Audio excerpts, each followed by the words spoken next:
Hello दोस्तों, मेरे साथियों ऊपर आका है, नीचे आपका काका है। मैं तवीब सिद्दीकी एक बार फिर एक नए कंटेंट के साथ आपके पास आया हूं। और इस बार हम कुछ पढ़ाई लिखाई से related direct class 10th and class 11 and class 12 का सब्जेक्ट रिलेटेड मैटर नहीं पढ़ने वाले। एक चीज़ है जो मैं आपको समझाना चाहता हूं ताकि आपके लिए एक रोड मैप तैयार हो सके। वो बच्चे जो अभी 9th एंड 10th में पढ़ रहे हैं, करंट टारगेट मेरा वो बच्चे हैं। मैं ये चाहता हूं क्योंकि 9th 10th एक ऐसी क्लास होती है जहां पे अगर सही मार्गदर्शन मिल जाए, सही गाइडेंस मिल जाए, सही अप्रोच मिल जाए, सही रोड मैप मिल जाए, तो इंसान और वो बच्चा अपने लक्ष्य की प्राप्ति के लिए बहुत आसानी से प्रयास कर सकता है। और अगर यही रोड मैप, यही गाइडेंस थोड़ी सी मुश्किल पड़ जाए और उसको डायरेक्शन नहीं मिल पाए, तो फिर बहुत मुश्किल हो जाता है क्योंकि कंपटीशन बहुत ज़्यादा डिफिकल्ट है। And it's not very easy to achieve the target when genius and cream minds are competing with you. तो इसलिए अगर आप चाहे 9th 10th के बाद या 11th 12th के बाद आप आईएएस बनना चाहें, सीए बनना चाहें, सीएस में जाना चाहें, या फिर XYZ आप सपोज करिए आईआईटी में जाना चाहें या डॉक्टर बनना चाहें, आप कुछ भी करना चाहें, 9th and 10th is the foundation stone. तो 9th एंड 10th में कुछ ऐसी चीज़ें जो हमारे साथ साथ, जैसे हम राजस्थान बोर्ड के हों या सीबीएसई बोर्ड के हों या किसी और स्टेट बोर्ड के पढ़ाई कर रहे हों, वो स्टेट बोर्ड की पढ़ाई के साथ साथ अगर हम अपने जीवन के अंदर, अपनी पढ़ाई के अंदर एक दो एग्जाम्स या दो या तीन या चार एग्जाम्स के साथ साथ तैयारी करने लग जाएं, तो वो हमें मोटिवेट करता है आने वाले जो हर्डल्स हैं, जो लक्ष्य है हमारा, उसकी प्राप्ति के लिए हमारे लिए रोड मैप को आसान करता है, मोटिवेट करता है कि हम उसके लिए आसानी से मेहनत कर सके। तो इसी पॉइंट ऑफ व्यू से आज मैं आपके सामने कुछ ऐसे एग्जाम्स लेके आया हूं जो 9th 10th के साथ साथ आप दे सकते हैं। और ना ये कि वो एग्जाम देने से आपको मोटिवेशन मिलेगा, आपको सही मार्गदर्शन मिलेगा कि तैयारी और मेहनत किस तरह से की जाती है, बल्कि अगर आप उस एग्जाम को क्वालिफाई कर लेते हो तो नेशनल लेवल पर आपको एक पहचान मिलती है। नॉट सिर्फ पहचान, बल्कि आपको बहुत सारे कोचिंग्स एंड बहुत सारे इंस्टीट्यूट्स एंड बहुत सारे कॉलेजेस के अंदर एक प्रिविलेज मिलता है कि आप अलग से जाकर मेहनत कर सकें और उस कॉलेज में अपना नाम स्थापित कर सकें।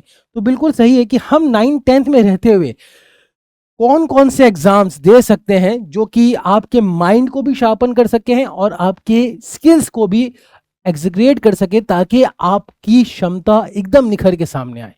बहुत सारे बच्चे मैथ्स में अच्छे होते हैं, बहुत सारे बच्चे साइंस में अच्छे होते हैं, साइंस के अंदर भी फिजिक्स, केमिस्ट्री एंड बायोलॉजी के अंदर अलग अलग स्ट्रीम में बहुत अच्छा कर रहे होते हैं। कोई बच्चा अगर बायो में अच्छा है तो ज़रूरी नहीं है कि उसको फिजिक्स इतनी अच्छी आती हो, और कोई मैथ्स में अच्छा है तो ज़रूरी नहीं कि उसको इंग्लिश अच्छी आती हो, और कोई इंग्लिश में अच्छा है तो ज़रूरी नहीं है कि उसको मैथ्स अच्छी आती हो।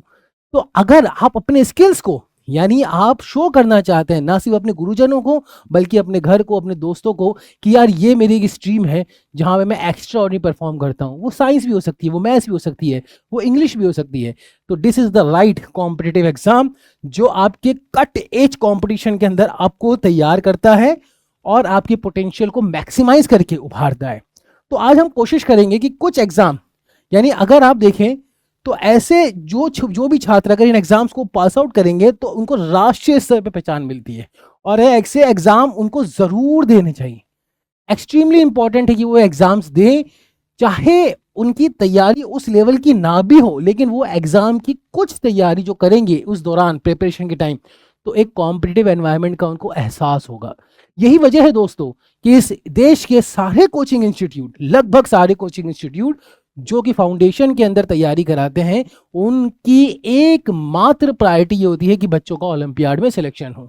आपने नोटिस किया होगा कि जो कोचिंग्स क्लेम करते हैं कि हमारा बच्चा ये ओलंपियाड में गया, फलाने से सिलेक्शन हुआ है, वो इसी बुनियाद पे क्लेम करते हैं कि वो ये जानते हैं कि ऐसे बच्चों की एक अलग परिभाषा बन जाती है, एक अलग डिग्निटी बन जाती है, एक अलग आइडेंटिफिकेशन बन जाती है, और ज्यादा मुश्किल भी नहीं होता। इनमें से बहुत सारे एग्जाम आप अपनी 10th एंड 9th की करंट स्टडीज के साथ अलाइन करके दे भी सकते हैं, और इसीलिए हम आपकी मदद करने आएंगे ताकि वो एग्जाम्स में आपको किसी भी तरह की सब्जेक्ट रिलेटेड दिक्कत नहीं आए, कंटेंट रिलेटेड दिक्कत नहीं आए, सिलेबस रिलेटेड दिक्कत नहीं आए, इवन टेस्टिंग में भी आपको दिक्कत नहीं आए।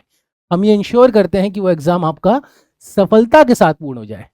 लेकिन प्रॉब्लम ये आती है कि बच्चों को ऐसे एग्जाम्स के बारे में इंफॉर्मेशन भी नहीं होती है। व्हेन दे सर्च गूगल, वो आपको बहुत सारे एग्जाम्स की लिस्ट प्रोवाइड कर देता है।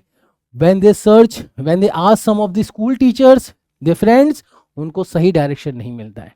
तो आज के वीडियो में हम कुछ ऐसे एग्जाम्स आपके सामने लेके आए हैं और उनमें अप्लाई करने का तरीका भी लेके आए हैं और थोड़ा सा एक ब्रीफ ओवरव्यू भी लेके आए हैं ताकि आप अलग अलग आइडेंटिफिकेशन के साथ एग्जाम को चूज कर सकें और उसमें अपियर हो सकें। तो दोस्तों हम आगे बढ़ते हैं वीडियो के अंदर और ये काका वो आपको लेके चलता है पहला exam, Indian national olympiad, INO। ये एक्चुअली सारे सब्जेक्ट्स में होता है, फिजिक्स में होता है, केमिस्ट्री में होता है, बायोलॉजी में होता है, एस्ट्रोनॉमी में होता है and you are rightly junior science में भी होता है। यानी जूनियर साइंस जो बहुत छोटे बच्चे होते हैं जो कि इंटीग्रेटेड साइंस पढ़ते हैं, जो एनवायरनमेंट से, ह्यूमन फिजियोलॉजी से रिलेटेड होती है, बिल्कुल बेसिक वो बच्चे भी अपने इनिशियल डेज में अपनी पहचान को स्थापित करने के लिए ये इंडियन नेशनल ओलंपियाड का एग्जाम दे सकते हैं। बेटा ये IAPT एंड HFCC से कंडक्ट होता है, आप गूगल करेंगे तो आपको मिल जाएगा। और ये एंट्री टू इंटरनेशनल ओलंपियाड है, यानी अगर बहुत अच्छे और इनिशियल लेवल पे अगर आप ये एग्जाम दे देते हैं तो इंटरनेशनल ओलंपियाड में भी आपको जाने का चांस मिल सकता है और ज़्यादा डिफिकल्ट भी नहीं है। इनिशियल स्टेज में अगर आप उसको तैयारी करने लग जाएं, हमें पता ही नहीं होता है कि कौन कौन से एग्जाम्स हमें देने हैं ओलंपियाड लेवल पर, और बस हम 9-10 पे पहुंच जाते हैं and at that moment we realise कि हम लेट हो गए। तो ये बहुत जल्दी है और बहुत जल्दी कर सकते हैं। मंथली होता है और इंग्लिश मीडियम में होता है और मंथ नवंबर में इसका एग्जाम कंडक्ट किया जाता है। बहुत बढ़िया एग्जाम है बच्चों, इतना डिफिकल्ट नहीं है। कोर लेवल के क्वेश्चन आते हैं जो कि बच्चों को तैयार करते हैं। अगर सही टेस्टिंग के साथ और सही सिलेबस पे कमांड के साथ अगर इसको दिया जाए तो डेफिनेटली अच्छा किया जा सकता है और सब्जेक्ट्स ये सारे इन्वॉल्व होते हैं। मोर जानकारी के लिए आप इसको गूगल कर सकते हैं IAPT के अंदर, और आप चाहें तो हम इसके लिए एक्सक्लूसिव वीडियो भी बना सकते हैं।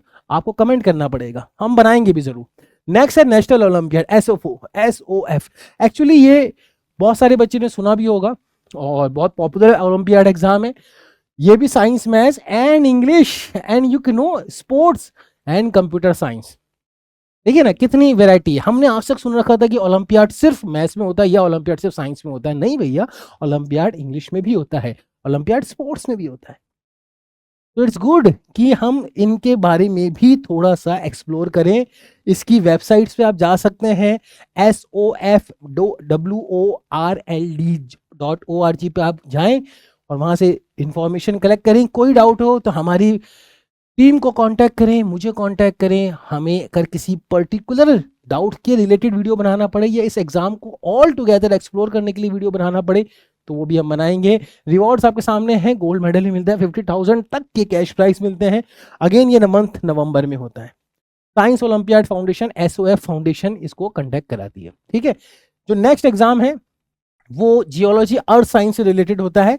अगर आप ज्योग्राफी के अंदर आपका इंटरेस्ट है, जैसे मैंने कहा था कि अगर आप ज्योग्राफी को पढ़ना चाहते हैं या ज्योग्राफी आपको अच्छी लगती है, क्योंकि बहुत सारे बच्चे आगे जाके जो 11-12 के बाद IAS यानी UPSC की तैयारी करते हैं और उसमें उनका जो इलेक्टिव सब्जेक्ट होता है UPSC के अंदर वो ज्योग्राफी होता है। अब बच्चों को ये समझ में नहीं आ रहा होता है कि अगर उनको IAS में जाके ज्योग्राफी पढ़नी है तो why they don't start right from class 6th। And उसी के परस्पेक्टिव से हमने NCERT निचोड़ ज्योग्राफी भी लेके आए हैं। नीट काका जी के ऐप पे आप जाके NCERT निचोड़ ज्योग्राफी को देख सकते हैं और उसकी कॉपी आप मंगवा भी सकते हैं। बेसिकली क्या होता है कि अगर हम अभी से यानी क्लास 6, 7 या 8 या 9, 10 में भी अपनी ज्योग्राफी पे कमांड ले आए तो जब हम इलेक्टिव सब्जेक्ट को चूज करते हैं आफ्टर ग्रेजुएशन, जिसमें हम UPSC के अंदर ज्योग्राफी को चूज कर लेते हैं, तो हमारे लिए ज्योग्राफी बहुत हाईली, जिसे कह सकते हैं कि चूज किया हुआ सब्जेक्ट होता है UPSC के अंदर। इसीलिए इसमें ओलंपियाड भी कराया जा रहा है जियोलॉजी के अंदर, और ये कराता है जियोलॉजिकल सोसाइटी ऑफ इंडिया। जनवरी के अंदर होता है, इंग्लिश के अंदर होता है। geosourceindia.org पे आप जाके देख सकते हैं। अर्थ साइंस ओलंपियाड होता है। अगर बच्चे को इनिशियल लेवल पर यहाँ से पहचान मिल जाती है तो अगेन उसके लिए बहुत सारे रास्ते खुल जाते हैं। तो मेक श्योर कि आप ये सारे ओलंपियाड, आप अगर मैथ्स आपको अच्छी नहीं लगती, साइंस आपको अच्छी नहीं लगती है, तब भी ओलंपियाड का रास्ता आपके लिए खुला हुआ है। तो देखते हैं। और नेक्स्ट है नेशनल स्टैंडर्ड एग्जामिनेशन, NSE। ये भी बहुत बढ़िया एग्जाम है। जिसे आप कह सकते हो कि ये अच्छे लेवल का होता है। अगेन ये IAPT कंडक्ट करवाता है, आप IAPT.org.in पे जाके आप और एक्सप्लोर कर सकते हैं। ना सिर्फ यही ओलंपियाड बल्कि बहुत सारे different different subject and different different grade के रिलेटेड ये एग्जाम्स कंडक्ट कराते हैं। और English medium and Hindi medium दोनों में ये होता है, मंथ ऑफ नवंबर के अंदर होता है। अगेन इससे आप अगर क्लियर कर लेते हैं तो आपकी बहुत ज़्यादा एंट्री मिल जाती है, आपकी पहचान मिल जाती है और एंट्री मिल जाती है इंटरनेशनल ओलंपियाड में अपियर करने के लिए। तो ये एक अच्छे हैं। देखिए ये सारी कंटेंट जो मैं इंफॉर्मेशन लेके आ रहा हूँ वो एक जगह एकत्रित कर रहा हूँ ताकि आपको अलग अलग जाके चीज़ें को सर्च ना करना पड़े। अगर आप ये वीडियो देखते हैं और इस वीडियो के अंदर प्रोवाइड्स किए हुए एग्जाम इंफॉर्मेशन को एक्सप्लोर करते हैं एंड प्रोवाइडेड लिंक पे क्लिक करके उन एग्जाम्स की और डीपर नॉलेज जाते हैं, तो डेफिनेटली आपको कहीं और जाने की जरूरत नहीं पड़ेगी ओलंपियाड के डिफरेंट डिफरेंट एग्जाम्स को सर्च करने के लिए। ये एकमात्र वीडियो आपको सारे एग्जाम्स के बारे में इंफॉर्मेशन दे देगा और उनके अंदर वेबसाइट्स जो मेंशन्ड है उसको भी आपको बता देगा विद करेक्ट एड्रेस। तो बिना टाइम वेस्ट किए हमारे चैनल को जरूर सब्सक्राइब करिए ताकि ऐसी वीडियो आप आगे भी देखते रहें। आगे बढ़ते हैं। जो नेक्स्ट ओलंपियाड उसको यूनिफाइड ओलंपियाड कहते हैं। बेसिकली ये अगेन साइंस और मैथ्स में होता है। इसमें अगेन इंग्लिश आ जाती है। अगर किसी की मैथ साइंस और SST सोशल साइंस भी इतनी बढ़िया नहीं है लेकिन इंग्लिश उसको अच्छी लगती है, इंग्लिश में अपना कैरियर बनाना चाहता है, तो इंग्लिश को भी इस एग्जाम के अंदर दे सकता है। यूनिफाइड काउंसिल के द्वारा ये कंडक्ट किया जाता है।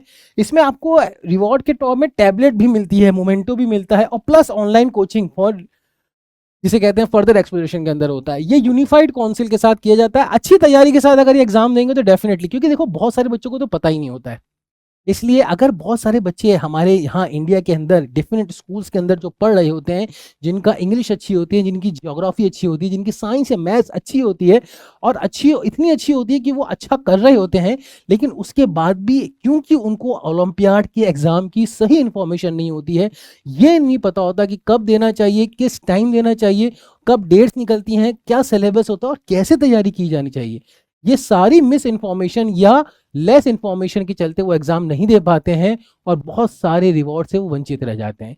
इसीलिए हम ये वीडियो लेके आए हैं ताकि आपके पास सारी इन्फॉर्मेशन एकत्रित करके हम आपको दे सकें। तो इसके बारे में अगर आप जानना चाहते हैं, जो unifiedcouncil.com पे आप जा सकते हैं, और अगर आप चाहते हैं कि हम इन सारे एग्जाम्स के लिए इंडिविजुअल एक एक वीडियो बनाएं तो ज़रूर कमेंट करके बताइएगा। नेक्स्ट जो आपके पास इसके अलावा जो ओलंपियाड्स हैं वो नॉट रिलेटेड विद जो specifically related with science and maths होते हैं, है ना। जैसे NTSE बहुत अच्छा एग्जाम था लेकिन अभी फिलहाल के लिए वो CBSE ने उसको पोस्टपोन कर रखा, अभी नहीं हो रहा है। हम उम्मीद करते हैं कि CBSE जल्दी से रिन्यू करेगा, लेकिन ये नाम याद रखिएगा और उसका नाम है, यानी इस एग्जाम्स के बारे में आप सर्च करते रहिएगा गूगल पे, कभी भी इंफॉर्मेशन आएगी तो आप डेफिनेटली उस एग्जाम के बारे में पता कर सकते हैं। NTSE, इसी तरह राजस्थान स्टेट बोर्ड के रिलेटेड भी कई ओलंपियाड होते हैं SSTSC का, वो भी दे सकते हो। IMO इंटरनेशनल मैथ्स ओलंपियाड, इसको आप सर्च कर सकते हो, जो कि SOF से द्वारा ही कनेक्ट किया जाता है। आपकी मैथ्स बहुत ज़्यादा अच्छी है, क्लास 10 के अंदर आप टॉपर हो, इवन 11-12 के अंदर भी हो, तो NMTC करके एक एग्जाम होता है मैथ्स के अंदर, ये बहुत टफ होता है, लेकिन अगर बहुत अच्छी मैथ्स है और आपने बहुत अच्छी तैयारी कर रखी है तो आप इसको भी ट्राई कर सकते हो। डिफरेंट इसी Indian institute of statistical science, Indian institute of statistical science, ये कोलकाता, यहाँ से भी कई कई सारे एग्जाम्स होते हैं जो कि आप मैथमेटिक्स की फील्ड में दे सकते हो और आप जाके इनकी वेबसाइट को एक्सप्लोर कर सकते हो, राइट है। तो ये सारी इंफॉर्मेशन आज हम जो लेके आए हैं और डिफरेंट ओलंपियाड्स के बारे में जो भी मैंने आपको इन्फॉर्मेशन दी है, बेटा ये प्लीज़ ध्यान रखिए कि आजकल जो छात्र हैं शुरुआत से ही अपने लक्ष्य को प्राप्त करने की इच्छा रखते हैं, शुरुआत से ही। माँ बाप भी ये चाहते हैं कि बच्चों में ठीक है बोझ नहीं डालेंगे हम, लेकिन गाइड जरूर करेंगे। 6-7 से ही बच्चों को मोटिवेट करना चाहिए ताकि इन एग्जाम्स के लिए वो तैयार हो सकें।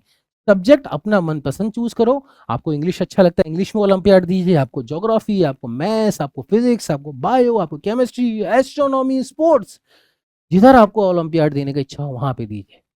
तो होपफुली आपको आज का वीडियो अच्छा लगा होगा। कोई स्पेसिफिक जानकारी के लिए हमें फिर से कांटेक्ट करिए, हमारी ऐप को नीट काका जी ऐप को डाउनलोड करिए वहाँ पे आपको सारी चीज़ें मिल जाएंगी, ओलंपियाड से रिलेटेड आपको सारी चीज़ें इंफॉर्मेशन वहाँ पे एक जगह मिलेंगी। इसके साथ साथ हमारे मैथमेटिक्स के एंड साइंस के एनएसएसटी के चार्ट हैं जो आपको क्विक रिवीजन के अंदर हेल्प करते हैं, और उस पर मैं बहुत जल्दी एक वीडियो भी बनाने वाला हूँ कि क्विक रिवीजन क्या होता है। एंड उसके साथ साथ हमारे ऐप के अंदर अलग अलग तरह के कंटेंट्स जो वीडियो लेक्चर्स हैं जो एक्सक्लूसिवली ऐप पे अवेलेबल होते हैं, वो आपको बहुत हेल्प कर सकते हैं। एक बार जा डाउनलोड करिए, एक्सप्लोर करिए वहाँ पर आपके लिए क्या क्या अवेलेबल है। तब तक इस काका को इजाज़त दीजिए, एक नए वीडियो, एक नए कंटेंट, एक नई इन्फॉर्मेशन के साथ आपका ये काका फिर हाजिर होगा। Thank you, take care and bye bye.